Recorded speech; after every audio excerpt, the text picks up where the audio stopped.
Assalamualaikum warahmatullahi wabarakatuh.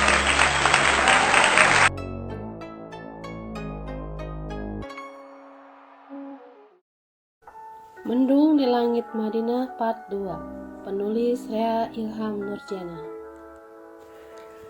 Cerita sebelumnya, Rasulullah Shallallahu Alaihi Wasallam sedang mendengarkan pengaduan Fatimah tentang kabar akan poligaminya Ali bin Abi Thalib radhiyallahu an. Tangan-tangan kurus namun suci milik Fatimah lah yang senantiasa membersihkan kotoran dari pakaian sang ayah saat dizolimi kaumnya. Tangan-tangan itu pula yang mengobati luka-luka yang dideritanya. Bahkan pernah suatu kali Fatimah kecil meneriaki orang-orang yang sering menyakiti ayahnya untuk berhenti menzolimi beliau.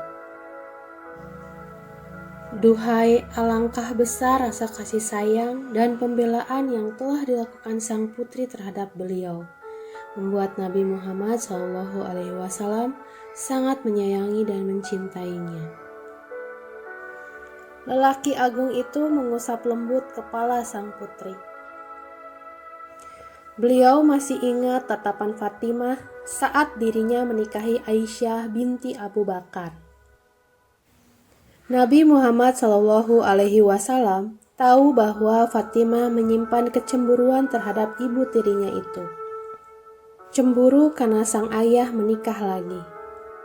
Cemburu karena merasa perhatian dan kasih sayang beliau terhadap sang putri akan terbagi sejak kehadiran Aisyah. Tapi putri tercintanya itu terlihat berusaha meredam rasa cemburunya dan senantiasa menampakkan senyuman di hadapannya. Kedewasaan yang ditunjukkan meski Fatimah belum genap berusia 18 tahun. Haruskah putrimu berkumpul bersama putri dari musuhmu, wahai ayahku? Tanya sang putri lagi dengan pandangan mata seolah tidak rela dengan keinginan Ali yang ingin berbagi hati dengannya. Tidak dengan memadunya. Nabi Muhammad SAW masih tercenung memikirkan jalan penyelesaian apa yang harus diambilnya ketika utusan dari keluarga putri Amr ibnu Hashim datang menghadapnya. Wahai Rasulullah, kami datang kepadamu ingin menyampaikan satu hal yang sangat penting. Katakanlah wahai saudaraku. Sesungguhnya kami bermaksud menikahkan putri kami, putri dari Amr ibnu Hashim, kepada putra Anda yaitu Ali bin Abi Thalib.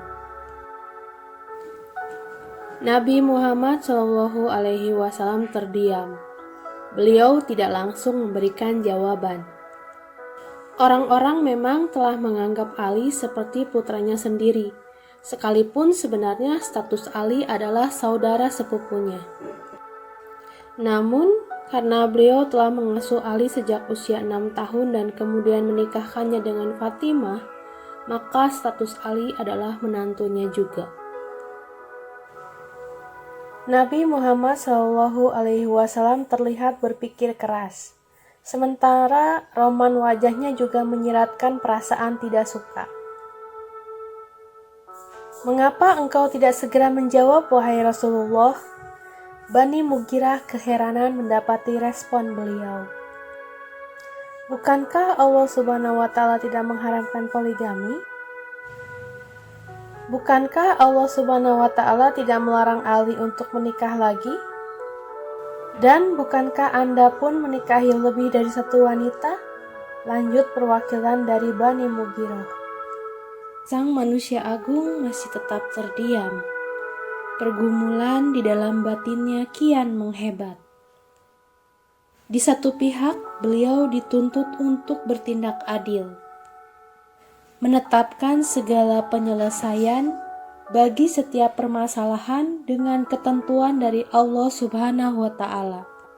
Namun, di lain pihak, rasa kasih sayangnya terhadap Fatimah, nalurinya sebagai seorang ayah yang sangat mencintai putrinya, meminta untuk segera menghentikan tangis sang putri. Sebagian hatinya menyuruhnya untuk memberi keputusan yang tidak sampai menyakiti hati Fatimah. Apa masalahnya jika Ali hendak mengumpulkan putrimu dengan putri musuhmu, wahai Nabiullah? Desak perwakilan Bani Mughiroh lagi. Mereka terlihat tidak sabar untuk menantikan jawaban beliau. Mereka menunggu dengan harap-harap cemas. Sifat kemanusiaan Nabi Muhammad SAW menggelora.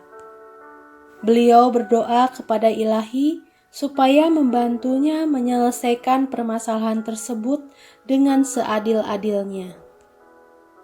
Lalu sang manusia agung tersebut naik mimbar dan berkhotbah di hadapan penduduk Madinah. Sesungguhnya Bani Hashim ibnu Mughiroh meminta izin kepadaku untuk menikahkan putri mereka dengan Ali ibnu Thalib. Aku tidak akan pernah mengizinkan mereka, kecuali jika Ali bersedia menceraikan putriku dan menikahi putri mereka. Fatimah adalah bagian dari diriku. Aku akan merasa ragu terhadap apa yang membuatnya ragu. Aku akan merasa sakit terhadap apa yang membuatnya merasa sakit. Aku khawatir jika putriku mendapat fitnah dalam urusan agama. Nabi Muhammad SAW hanya manusia biasa dan beliau mengungkapkan sisi kemanusiaannya. Sungguh pun demikian, beliau tidak lantas mengharamkan perbuatan yang halal dan menghalalkan sesuatu yang haram. Beliau kembalikan persoalan itu kepada Ali untuk memilih. Nabi Muhammad SAW bukannya ingin memenangkan Fatimah karena dia adalah darah dagingnya. Namun, beliau khawatir bila suatu saat sang putri yang sangat dicintainya itu akan mengalami masalah berkaitan dengan poligaminya Ali dengan putri Amr. Masalah yang berkaitan dengan akidah bukanlah persoalan main-main. Meskipun beliau sangat tahu bagaimana kualitas keimanan Fatimah. Perwakilan dari Bani Mughirah pun kembali ke rumah mereka dengan tangan hampa. Namun mereka percaya bahwa keputusan Rasulnya harus didengar dan ditaati. Pasti ada alasan-alasan lain yang mungkin hanya bisa dimengerti oleh Nabi Muhammad SAW. Adapun Ali mendengarkan khotbah sang mertua dengan saksama. Hilang sudah keinginannya untuk melamar putri Amr. Pada pandangan kedua matanya kini hanya ada Fatimah, yang dulu ikhlas hati menerima pinangannya meski dengan mahar seadanya. Pada akhirnya, Ali pun lebih memilih Fatimah. Melihat keadaan rumah tangga keduanya kembali tenang, membuat sang ayah tersenyum bahagia. Nabi Muhammad SAW sangat bersyukur karena melihat rembulan kembali bersinar dari sorot kedua mata sang putri. Wanita yang Allah Subhanahu wa Ta'ala tetapkan menjadi junjungan para wanita penghuni surga. Selesai. Cerita ini diadaptasi dari buku biografi 39 tokoh wanita pengukir sejarah Islam. Terima kasih sudah menyimak hingga selesai. Nantikan kisah inspiratif lainnya dari kami. Mohon dukungannya dengan mensubscribe, like, and share. Sobat juga boleh request tentang kisah Islami lainnya yang ingin ditayangkan di Literasi Zone. Tulis requestnya di kolom komentar yang tersedia. Kami tunggu. Terima kasih. Salam literasi. Jazakumullah khairan katsiro. Wassalamualaikum warahmatullahi wabarakatuh.